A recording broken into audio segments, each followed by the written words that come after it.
C'est maintenant l'heure de notre chronique culture avec Alice Lefilleul, journaliste à Africulture. Bonsoir Alice. Bonsoir. Alors vous avez lu Les Naufragés, l'Odyssée des migrants africains, un recueil de récits d'Étienne Dubuis et qui est paru chez Cartala. Oui, alors au départ de ce récit, il y a le désir d'Étienne Dubuis d'aller voir au-delà des discours chiffrés sur la migration et donc d'humaniser cette question. Il a été recueillir le point de vue des premières concernées, à savoir les hommes et les femmes qui migrent.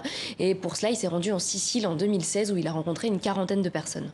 Et donc il s'est intéressé vraiment uniquement à des migrants africains, hein, c'est bien ça? Oui, c'est ce qu'il explique dans son introduction, malgré le fait qu'aujourd'hui, les personnes migrantes viennent d'un peu partout dans le monde. Il a choisi de se concentrer sur les personnes venant d'Afrique de l'Ouest parce que c'est celles qui subissent le plus l'étiquette dite de migrants économiques et qui donc suscitent le moins d'empathie. Et c'est pour ça qui souhaitaient aller les écouter et leur donner la parole en quelque sorte. Et donc c'est un récit à la première personne, c'est les migrants eux-mêmes qui racontent leur histoire? Oui, tout à fait. C'est un récit construit en différents chapitres dans lesquels les migrants racontent leur histoire, donc ces différents personnages, différents noms, qui vont raconter tout ce par quoi ils sont passés, le départ, le désert, la traversée.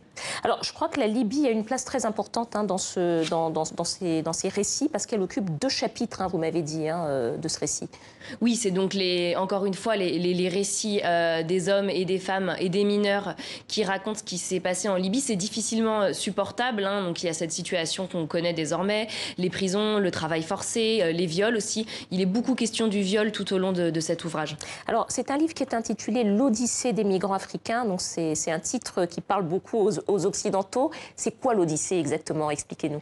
Donc l'Odyssée, c'est ce grand récit grec dans lequel Ulysse, le héros, fait un très long voyage parsemé d'embûches. Et c'est donc à ce long et difficile voyage que compare Étienne Dubuis, le voyage des personnes migrantes. Des migrants. Ça veut dire que finalement, pour lui, les migrants, c'est un petit peu des Ulysses des temps modernes. Finalement, c'est des gens qui sont d'une certaine façon des explorateurs de notre monde.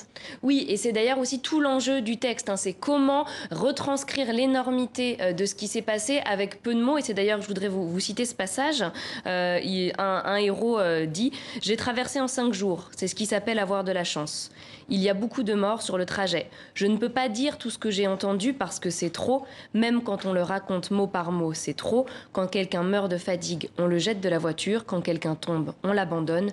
Personne ne s'arrête et c'est facile de tomber. » Bon, donc on a bien compris, c'est un recueil qui est lourd, qui est difficile. Ça se lit bien quand même? Dernière question.